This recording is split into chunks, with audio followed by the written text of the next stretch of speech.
Nobody is immune to feeling blue, and nothing triggers the blues faster than not making enough money or reaching a money plateau and staying there for way too long.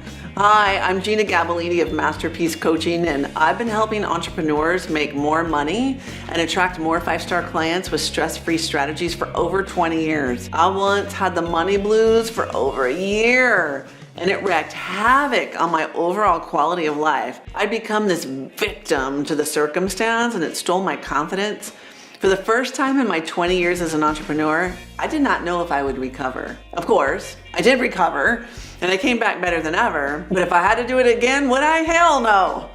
And if it ever happens again, I'd approach it so much more different. I didn't start out feeling blue or depressed. I began with a little feeling of being out of control and a little nervous. I've been sidetracked from my business by a very stressful personal issue.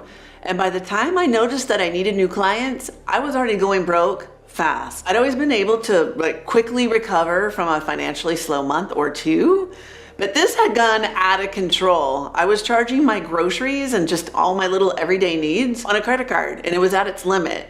And my emotions were quickly going into panic, of course, and that's no good for attracting new money. And the more I focused on my urgent need for money, guess what happened? The more helpless I felt, the more my emotions consumed me. Therefore, I was stuck in a very bad holding pattern. What I highly recommend if you've got the money blues or any other type of blues is just to take a step back and then see what's happening from a meta view. When I stepped outside of my emotions, what I saw was a previously successful business owner who was beating herself up. So I finally put the whip down, and then next I created a spreadsheet of my debt, my monthly expenses, and then I began tracking my new income. I knew it wasn't going to be pretty when I started looking at what my expenses were, but I needed to face the situation rather than run from it. And when I got a grasp on the severity of my financial snapshot, I surrendered to it. I was broke. I had no creativity or inspiration in sight, and I had no idea how to make a comeback. So what I did is I created a couple of new daily habits to support my finances and my business. And the most important thing I did was commit to myself that I was gonna pay off the debt and get back into profits. Like a solid commitment, like no more of this. My plan was minimal because I didn't really know what to do. I didn't know what actions to take so to create more income. So I felt like I'd already tried everything and nothing worked. But of course, that's what happens when your mindset sucks, is you can't get any new ideas. So I can say now that having that financial crisis was a blessing. I know it doesn't seem like it when you're in it, but on the other side, it always will be.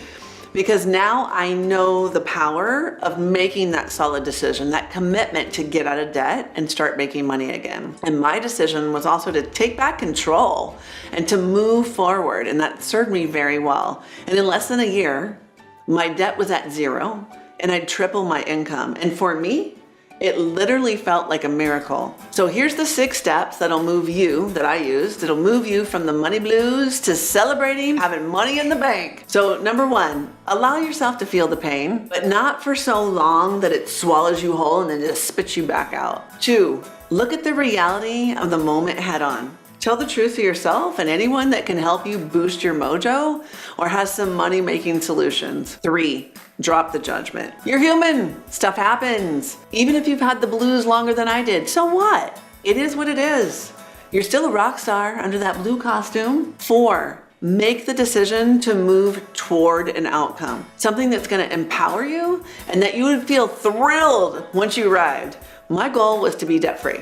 I couldn't even imagine making 6 figures again at the time. 5, create a few habits or structures that you'll practice that will support the journey to somewhere fresh and alive, because baby blues feels dead, right? They don't have to be money related, these new practices. They just need you to reconnect to your powerful self. And 6, give it time. You might see or feel relief in a few days, or it could be weeks, but it will come. You will not stay there forever. I felt better in less than a month. And then soon I literally began finding and attracting large sums of money where there was none before. And if I didn't know about law of attraction, it might have freaked me out because it was so crazy good, but it was like just that little shift and my mindset is what created the new money coming through. Feeling down on your luck for any length of time, it sucks. It really does. And it can impact your self-worth, it can impact your health, it can make relationships get a lot of tension or people get divorced over it. So do yourself a favor, take back the reins to your life. Your power is never far away if you'll just reach for it. And these 6 steps will help you if you're committed to the long game. So if you're feeling brave, let me know what your money goal is below. Because writing is your greatest point of focus, it anchors your goal and then it will generate momentum. And if you want more fun reaching your money goals, grab my free visual map. There's a tutorial that comes with it. It's gonna help you double your profits and fun. You can get it at maptoprofits.com. And cheers to flipping your money switch and getting out of those blues, baby.